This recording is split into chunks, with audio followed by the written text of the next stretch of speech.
Amis investisseurs, on se retrouve pour le rendez-vous mensuel, un rendez-vous dans lequel je vous partage mes résultats en trading d'options pour le mois précédent.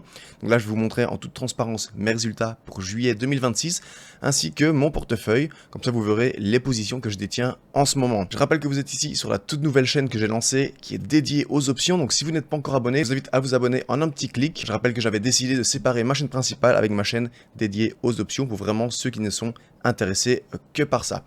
Donc on va pas perdre de temps, je vais me connecter en direct à mon courtier et je vous montre tout ça en toute transparence comme d'habitude. Voilà, je suis connecté. Ce qu'on va faire, c'est que je vais vous montrer le petit portefeuille d'abord et puis on ira voir le portefeuille principal.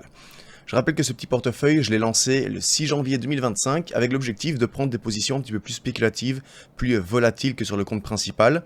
J'avais commencé avec 10 000 $ et regardez, aujourd'hui, ce portefeuille a une valeur de 17 669 $. Depuis le début de l'année, je suis à plus 15,79% de performance, ce qui est plutôt pas mal, puisque le SP500 lui est à 9,41%.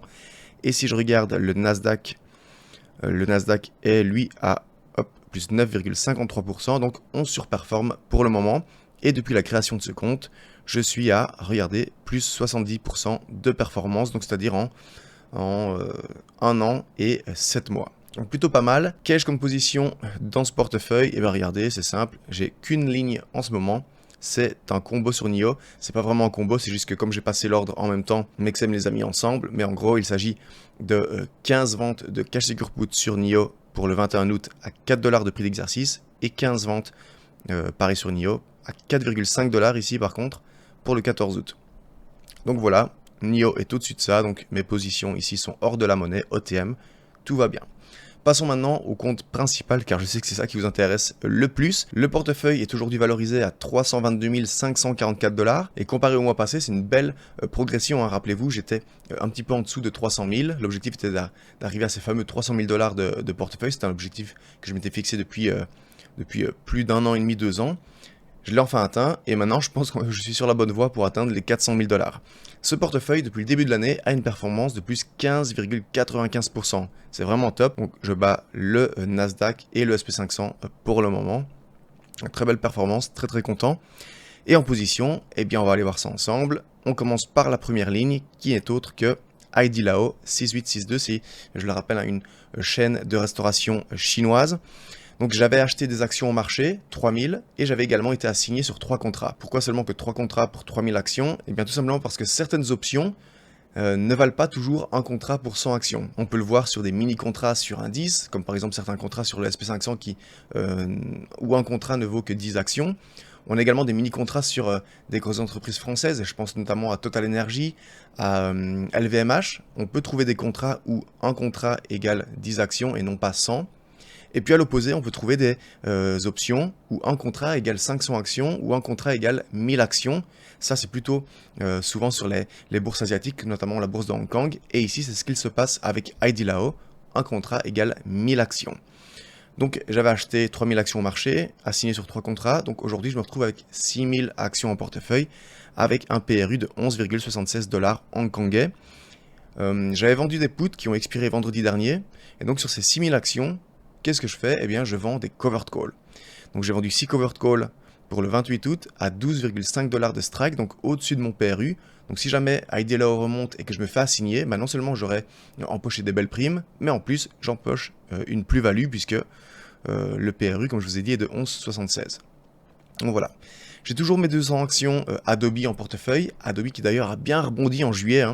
On a eu un rebond sur certaines valeurs tech, notamment les logiciels. Donc aujourd'hui, ma ligne est remontée dans le vert, puisque j'étais pas mal dans le rouge le mois passé. Et sur ces 200 actions, qu'est-ce que je fais? Vous le savez, je vends des covered calls. J'ai vendu 2 covered calls pour le 14 août à 235 $ de prix d'exercice. Donc aujourd'hui, avec Adobe qui vaut 250 $ au marché, vous l'avez compris, je suis dans la monnaie ITM. Donc je vais devoir gérer cette position dans, à mon avis, une grosse semaine. Je vais, si c'est toujours ITM, je vais rouler ces 2 options. Je vais les racheter en fait et je vais les revendre probablement pour mi-septembre, ce qui devrait me permettre de monter le prix d'exercice de 235 à 240, voire peut-être 245 $. L'idée c'est voilà, de non seulement aller chercher un petit peu de plus-value, mais tout en continuant à conserver les actions en portefeuille, puisque c'est un dossier sur lequel je souhaite me positionner un petit temps. Ensuite, on a toujours les 600 actions Enphase, pareil, ça avait bien rebondi, puis maintenant ça a rechuté ces dernières semaines. Aujourd'hui, le cours est à 37,42 $. Sur ces 600 actions, j'ai vendu 6 covered calls. Donc voilà, j'encaisse pas mal de primes à chaque fois sur cette boîte que je détiens en portefeuille depuis une bonne année maintenant. Ensuite, on a 2 puts sur Fiserv pour le 21 août à 45 $ de strike. Ça m'a rapporté environ 140 $ de prime. Ensuite, un put sur IREN, 25,5 $ pour le 7 août. Ensuite, on a 10 cash secure put sur Mara. J'avais tradé pas mal Mara l'année passée. Et puis après, le cours avait monté à 16, 18 $, 20 $. Donc je me suis dit, bon, c'est un petit peu surévalué, je ne veux pas payer ce prix-là. Et puis avec la baisse des cryptos ces 6 derniers mois, même depuis un peu plus, Mara a rechuté et retourne tout doucement vers des zones de prix que je trouve intéressantes. Et donc, encore une fois, je n'achète pas d'actions au marché, puisque Mara doit valoir autour des 11 $ au marché. Je vends des cash secure put. À quel prix? Regardez, 7,5 $. Donc, je prends quand même pas mal de marge, environ 30% de marge, avant d'être à la monnaie et de risquer une potentielle assignation. Et la date d'expiration, c'est le 28 août. On continue avec ma vache à lait, ça m'a rapporté pas mal de sous cette année, c'est MC ou autrement LVMH. J'ai 2 puts en cours, un qui clôture le 7 août avec un strike à 420 € et un autre le 14 août avec un strike à 440 €. J'ai vendu également suite à la chute de Meta, après la publication des résultats où ils ont annoncé des énormes capex cette année. Meta strike 480 $ pour le 14 août. Aujourd'hui, je crois que ça doit valoir autour des 530, 540 $ au marché. Donc voilà, j'ai aussi pris une marge. On continue avec mon autre vache à lait que je trade depuis le début, que je trade les options, c'est NIO. J'ai 40 puts en cours dans le portefeuille avec expiration le 14 août avec un strike de 4,5 $. Pareil, je suis hors de la monnaie. Tout va bien, plus qu'à surveiller. Une nouvelle entrée ici, une nouvelle boîte, Peng. J'ai un put en cours à 35 $ pour le 21 août. Ensuite, j'ai toujours mes fameuses 200 actions Pfizer en portefeuille. Ça fait un petit temps que je traîne ça. Je collecte les dividendes tous les trimestres. Donc voilà, je patiente calmement. Ensuite, et là c'est le plus important, c'est PayPal. Vous le voyez, je n'ai plus que mes 4 puts sur PayPal pour le 18 décembre à 42,50 $ de prix d'exercice. Où sont passées mes 1000 actions PayPal? Eh bien, j'ai été assigné vendredi passé. J'avais 1000 actions en portefeuille, j'avais vendu 10 covered calls dessus avec un prix d'exercice de 50 $. Et puis, il y a quelques semaines, avec cette fameuse offre de rachat de la part de Stripe, ça a fait exploser le cours. PayPal est aujourd'hui autour des 57, 58 $. Et donc, moi, avec mes covered calls à 50 $, je me suis capé. J'ai limité le potentiel de hausse sur mes actions et donc j'ai dû les revendre à 50 $, le prix indiqué dans mes contrats de covered call. Et c'est ça le risque lorsqu'on vend des options et surtout des covered calls, c'est de se limiter en fait à la hausse. On vend à un certain prix, l'action explose et malheureusement on doit revendre à ce prix-là. Mais bon, dans un instant on va aller sur OLT Tracker, vous allez voir, j'ai quand même empoché pas mal de primes sur PayPal. Donc ça ne me dérange pas, c'est comme ça, c'est un cycle qui se termine et je suis désormais prêt à vendre de nouveaux puts pour me repositionner sur PayPal. Ensuite, 2 autres lignes, RI, Pernod Ricard, 2 puts en cours, la même date d'expiration, 21 août, mais j'ai un put à 57 € et l'autre à 58 €. Ensuite, je suis revenu sur Snapchat avec 10 puts pour le 7 août à 4 $. Ensuite, position plus volatile, puisqu'il s'agit d'un ETF SOXL, ETF semi-conducteur à effet de levier x3, très risqué, très volatile.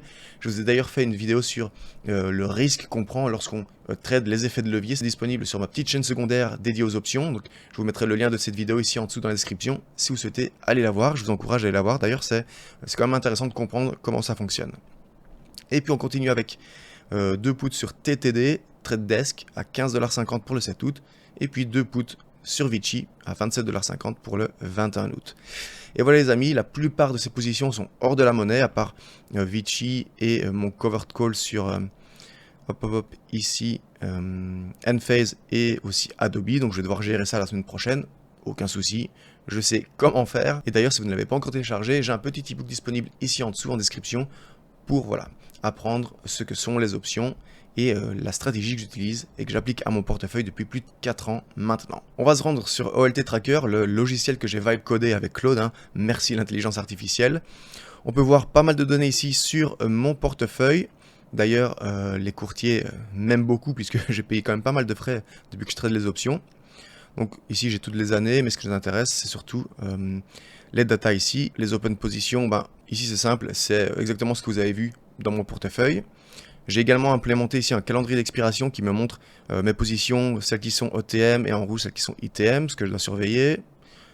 Des expositions sectorielles, on peut voir que je suis pas mal sur la consommation discrétionnaire, hein, puisque c'est 40,5% de mon portefeuille, ensuite 34% la tech. On a également l'onglet transactions, ranking, pour voir les entreprises qui m'ont rapporté le plus. Et en premier, c'est NIO qui m'a rapporté plus de 46 193 $ de primes depuis que je trade les options.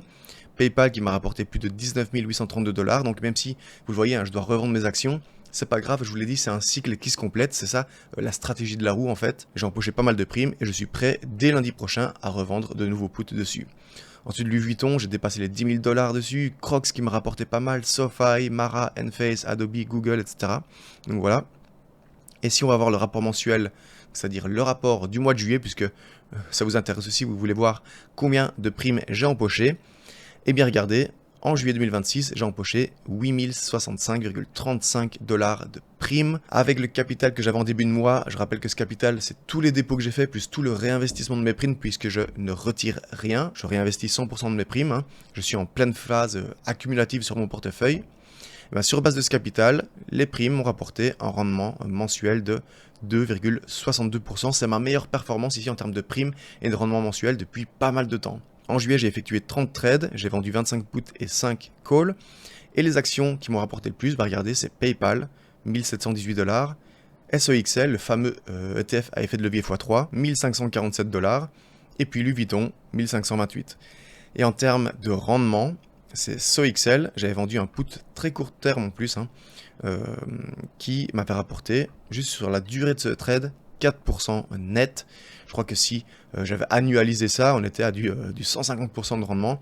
Encore une fois, je rappelle que c'est très très risqué, donc attention, si vous tradez les options, allez voir ce que c'est SOXL, mais je ne vous recommande pas de trader les options dessus. Regardons maintenant la vue plus globale de mes performances. Donc comme je vous l'ai dit, j'ai empoché 8065 $ de primes sur un capital de 307 700, ça me fait une performance de 2,62%. J'ai fait un apport de 5000 $ en juillet et je vais encore en faire un de 5000 $ maintenant en août. C'est, on va dire, ma vitesse de croisière, parce que je rappelle, hein, il n'y a pas de miracle. Pour créer un gros portefeuille en bourse sur le long terme, oui, il faut aller performer, mais il faut aussi avoir une bonne capacité d'investissement, donc il faut pouvoir faire des dépôts et alimenter notre compte. Donc maintenant, c'est terminé l'objectif de 300 000 puisque je l'ai dépassé. Le prochain objectif, c'est 400 000 $. Je suis à 76,9% de l'atteindre. Dites-moi dans les commentaires, quand est-ce que vous pensez que je vais pouvoir atteindre ce portefeuille de 400 000 $, en sachant que je vais faire des dépôts de 5 000 $ tous les mois jusqu'à la fin de l'année au moins, et que je vais réinvestir toutes les primes. Je pense que si tout se passe bien, je devrais atteindre cet objectif avant mars-avril 2027. Dites-moi dans les commentaires ce que vous en pensez. Donc moi les amis, en toute transparence, mon portefeuille, mes positions, mes résultats. Si ce n'est pas encore fait, un petit pouce bleu pour soutenir la chaîne, cette toute nouvelle chaîne dédiée aux options.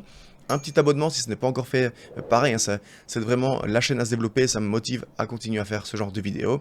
Si vous avez des questions sur les options, n'hésitez pas à me les poser ici en dessous dans les commentaires ou des questions sur mon portefeuille, j'y répondrai avec grand plaisir. Et puis avant de se quitter, je vous rappelle que j'ai investi avec Mexem, Mexem qui est un courtier introducteur d'Interactive Brokers, c'est-à-dire que vous investissez sur Interactive Brokers, c'est la même plateforme, c'est les mêmes garanties, c'est les mêmes accès au marché, tout est pareil, c'est juste que Mexem vient se mettre, c'est une sorte de petite couche entre vous et Interactive Brokers pour vous fournir plus d'outils, plus de services, notamment l'IFU pour les Français, la gestion de la TOB pour les Belges, la possibilité d'investir gratuitement sur des ETF chaque mois. Vous avez également un cadeau de bienvenue qui peut aller jusqu'à 250 €. Je vous laisse le lien de Mexem juste ici en dessous dans la description.